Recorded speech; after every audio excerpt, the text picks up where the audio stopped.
Hello दोस्तों, क्या हाल है सबके। तो आज हम बहुत ही ज़्यादा इंटरेस्टिंग किताब के बारे में बात करने वाले हैं जिसका नाम है 12 rules for life an antidote to chaos by Jordan B Peterson.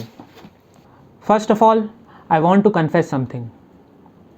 I stand among the millions whose life Peterson has changed drastically. I mean, responsibility was a curse in my life, but now I look forward to responsibility, or at least try to shoulder some responsibility on my back. हम इस पूरी किताब को, there are 12 rules and I want to go deep inside every rule and see what the man is trying to say. ठीक है, तो ये इसके 12 एपिसोड्स आएंगे और हर एपिसोड एक रूल के बारे में होगा।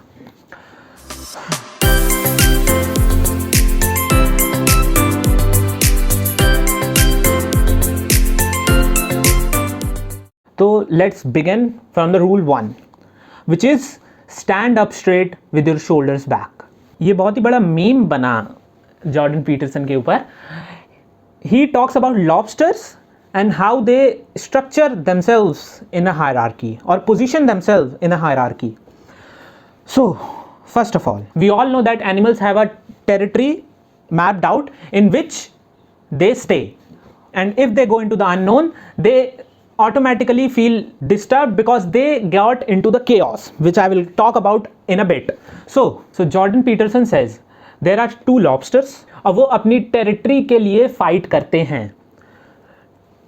लॉबस्टर्स पहले लेवल पे इस तरीके से फाइट करते हैं कि वो दोनों एक सामने आ जाएंगे और फिर केमिकल इंफॉर्मेशन प्रोड्यूस करेंगे जिससे जो बेसिकली कहती है आई am not the kind of person you fuck around with, so get the hell out of my territory. काफ़ी केसेस में नर्वस लॉबस्टर छोड़ के चला जाता है, पर अगर वो नर्वस लॉबस्टर पहले लेवल पे नहीं जाता तो they move on to the second level which is they open their claws, they stretch out and trying to be as dominant as possible without the real combat. So many lobsters leave, I mean the nervous lobster leaves after this, but if it doesn't leave, तीसरे level पे ये लोग jump करते हैं। अब तीसरे level पे involve होता है genuine combat. I mean they try to flip each other down. ये 2-3 बार होता है एक फ्लिप होना और मोस्ट केसेस में लॉबस्टर तीसरे लेवल के बाद छोड़ के चला जाता है जो हार जाता है। पर अगर वो तब भी लड़ाई के लिए तैयार है, they move on to the 4th level which involves deadly fight. वो एक दूसरे के पैर पकड़ते हैं अपने क्लॉज से और मतलब बेसिकली एक दूसरे को मारने की कोशिश करते हैं। Now the 4th level is the last level. उसके बाद कोई ना कोई या तो मर जाएगा या छोड़ के चला जाएगा। नाउ आफ्टर दैट पीटरसन बात करता है परीटो डिस्ट्रीब्यूशन की, most commonly known as 80-20 rule. ये रूल बेसिकली कहता है 20% of your work brings 80% of the results. What I mean by that, ये रूल है कि तुम्हारा 20% तुम कुछ भी करते हो वो 80% रिजल्ट लाके देता है। जैसे एक सिंपल एग्जांपल लेते हैं, तुम अपनी वार्डरोब के मोस्ट प्रोबेबली 20% क्लोथ्स हर रोज पहनते होगे, मतलब 80% टाइम तुम अपने वार्डरोब के 20% क्लोथ्स पहनते होगे, और ये रूल हर एक फील्ड पे एलिजिबल है। फिर उसके बाद आता है इंटरेस्टिंग पार्ट जहां पे आप लोगों को अनकंफर्टेबल फील होगा, क्योंकि अब हम बात करने वाले हैं फीमेल्स की। तो let's divide the hierarchy into 10। Number 1 lobster जो होगा, females will be attracted to him. Now Jordan Peterson here points out कि जो टॉप लेवल का लॉबस्टर होता है, नंबर 1 लॉबस्टर होता है, वो अपने अग्रेशन की वजह से ऊपर आया है, क्योंकि उसने लड़ाई करके वो ऊपर आया है। वो अपने अग्रेशन को इतनी आसानी से छोड़ेगा नहीं। तो फीमेल लॉबस्टर क्या करती हैं, they start hanging around him और वो अपना शेल छोड़ के सॉफ्टन अप हो जाती हैं और सर्टेन केमिकल इंफॉर्मेशन जनरेट करती हैं, एटसेट्रा एटसेट्रा। अब इसके बाद Jordan Peterson talks about the order and chaos. He says कि कुछ भी ऐसा नहीं है जो इतना रिजिड हो कि उसको तोड़ा ना जा सके, जहां पर केओस ना हो। फॉर एग्जाम्पल, तुम्हारी लाइफ काफ़ी, अगर तुम अपना एक रूटीन सेट करते हो तो काफ़ी रेगुलर बेसिस पे चलती है। जैसे कि तुमने सोचा कि भाई आज मैं शाम के 4 से 8 पे पढ़ाई करूँगा, ठीक है। मान लो कि तुम्हारे घर पे कोई मेहमान आ गया, तुम पढ़ नहीं पाए, क्या पता तुमने सोचा हो कि तुम 8 बजे तक एक्सरसाइज करोगे, उसके बाद तुम जाके गर्म पानी से नहाओगे, लेकिन क्या पता कि तुम्हारी एक्सरसाइज की ट्रेडमिल टूट गई, ट्रेडमिल खराब हो गई हो, फिर उसके बाद तुम गए हो नहाने के लिए तो तुम्हारा गीजर नहीं काम कर रहा था। अब क्या दिक्कत है कि भाई नहा नहीं पाए ढंग से और अब हो रही है चेहरे पे पिंपल।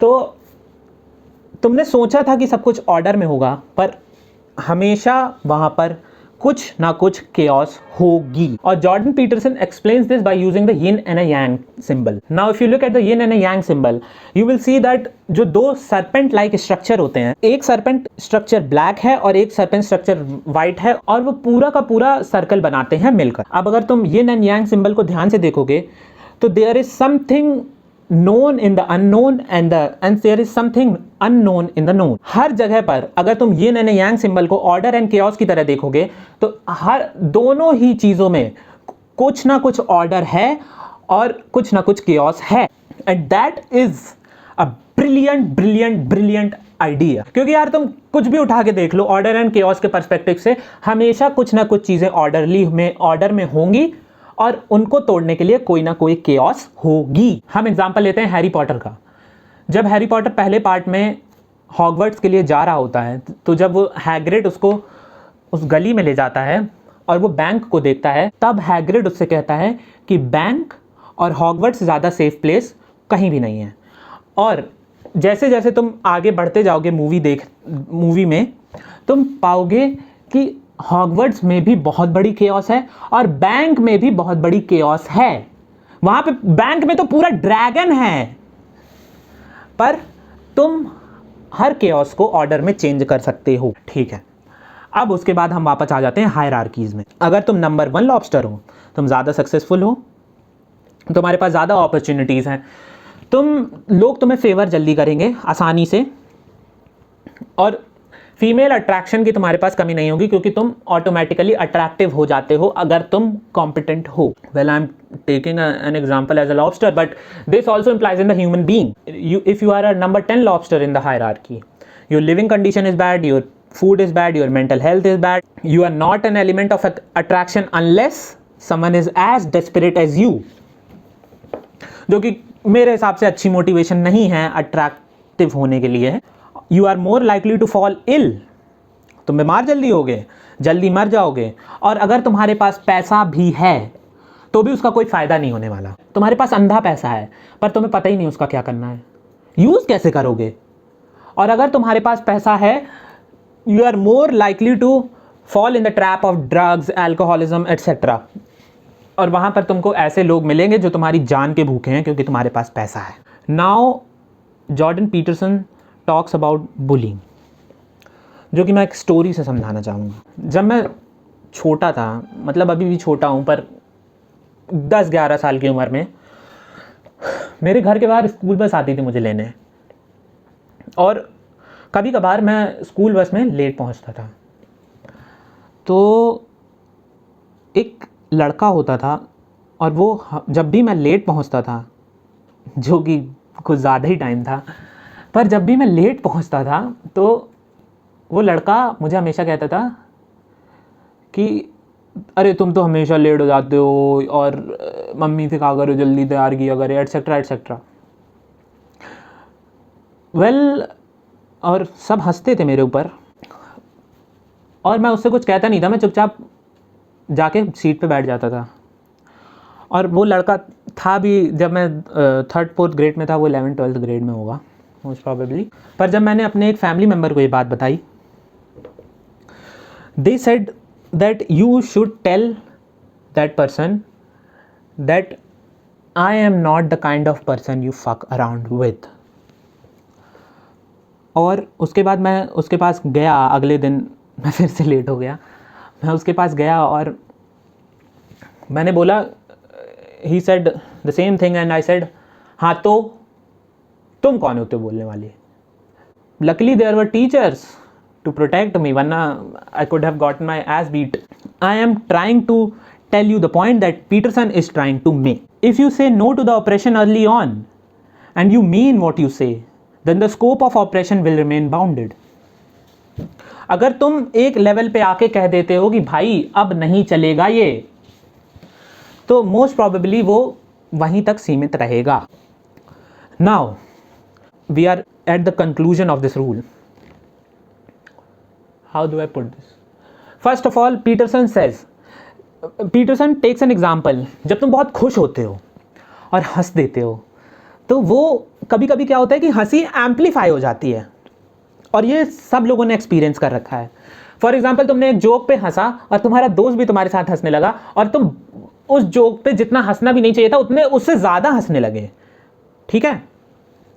और ये सेम चीज़ तुम्हारा दिमाग भी तुम्हारे साथ करता है हायरार्कीज़ के कॉन्टेक्स्ट में. पीटरसन सेज कि अगर तुम अपने दिमाग को ये मनवा लो कि तुम नंबर 10 लॉबस्टर नहीं हो, नंबर 1 लॉबस्टर हो, और जो कि तुम्हें इंटरनल एविडेंस भी देना पड़ेगा कि हाँ भाई मुझे अंदर से फील हो रहा है, और एक्सटर्नल एविडेंस भी तुम्हें कुछ चाहिए, क्योंकि your brain doesn't work on the internal evidence. उसको कुछ ना कुछ तो एक्सटर्नल एविडेंस चाहिए कि हाँ ठीक है मैं पहले ऐसा था पर अब मैं चेंज हो रहा हूँ, मैं कुछ कर रहा हूँ, मैं एक एम पे हूँ और मैं सिंगल माइंडेडली उसको फॉलो कर रहा हूँ, और कुछ भी ऐसा.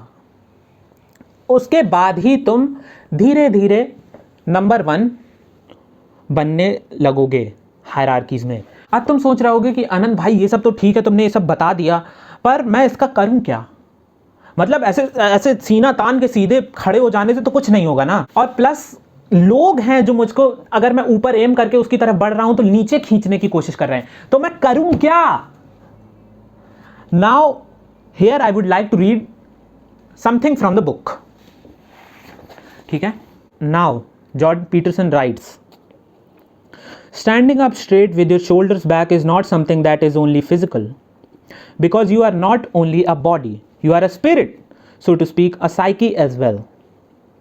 Standing up physically also implies and invokes and demands standing up metaphysically. Standing up means voluntarily accepting the burden of being. Your nervous system responds in an entirely different manner when you face the demands of your life voluntarily. You respond to a challenge instead of bracing for a catastrophe. You see the gold the dragon holds. Instead of shrinking in terror from all too real fact of the dragon, you step forward to take your place in the dominance hierarchy and occupy your territory, manifesting your willingness to defend. Expand and transform it. That can all occur practically or symbolically, as a physical or as a conceptual reconstructing. To stand up straight with your shoulders back is to accept the terrible responsibility of life with eyes wide open. और by the way, अगर आपको नहीं पता कि serotonin क्या होता है, मैं थोड़ा बहुत बता देता हूँ जितना मैंने पढ़ा हुआ है.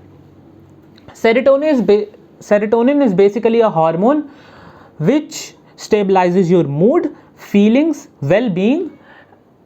It helps you to sleep better, etc. etc. काफ़ी अलग अलग चीज़ें होती हैं. It means deciding to voluntarily transform the chaos of potential into the reality of habitable order.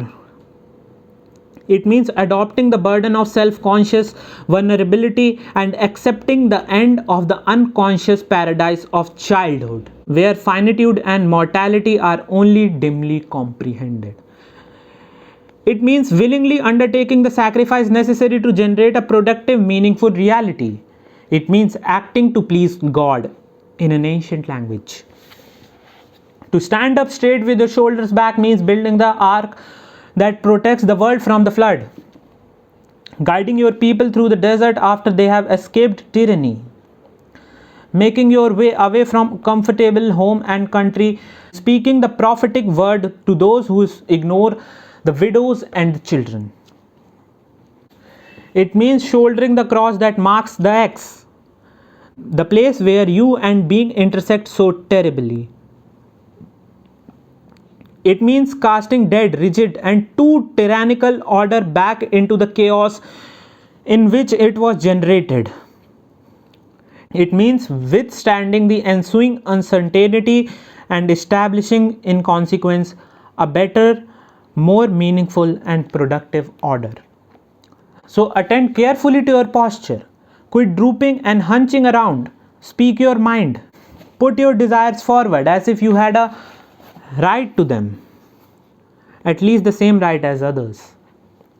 Walk tall and gaze forthrightly ahead. Dare to be dangerous.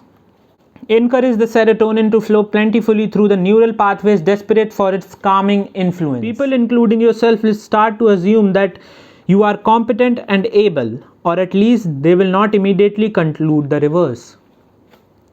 Emboldened by the positive responses you are now receiving, you will begin to be less anxious. You will find it easier to pay attention to the subtle social clues that people exchange when they are communicating. Your conversations will flow better with fewer awkward pauses. This will make you more likely to meet people, interact with them, and impress them. Doing so will not only genuinely increase the probability that good things will happen to you, it will also make sure that those good things feel better when they do happen. Thus strengthened and emboldened, you may choose to embrace being and work for its furtherance and improvement. Thus strengthened, you may be able to stand even during the illness of a loved one, even during the death of a parent, and allow others to find strength alongside you when they would find otherwise to be overwhelmed and despair. Thus emboldened, you will embark the voyage of your life. Let your light shine, so to speak, on a heavenly hill and pursue your rightful destiny. Then the meaning of your life should be sufficient to keep the corrupting influence of the mortal despair at bay. Then you may be able to accept the terrible burden of the world and find joy. Look for your inspiration to the victorious lobster with its 350 million years of practical wisdom. Stand up straight with your shoulders back. अब मुझे बता दो कि तुम्हें मजा आया कि नहीं। बस मेरे दोस्तों, आज के लिए बस इतना ही था। अब आप जाते जाते कमेंट करना मत भूलिएगा, #JBP, #LobsterArmy, और वो सारे काम भी कर दीजिएगा जो यूट्यूबर्स आपको हरास करते हैं करने के लिए। और हम मिलेंगे अगले एपिसोड में।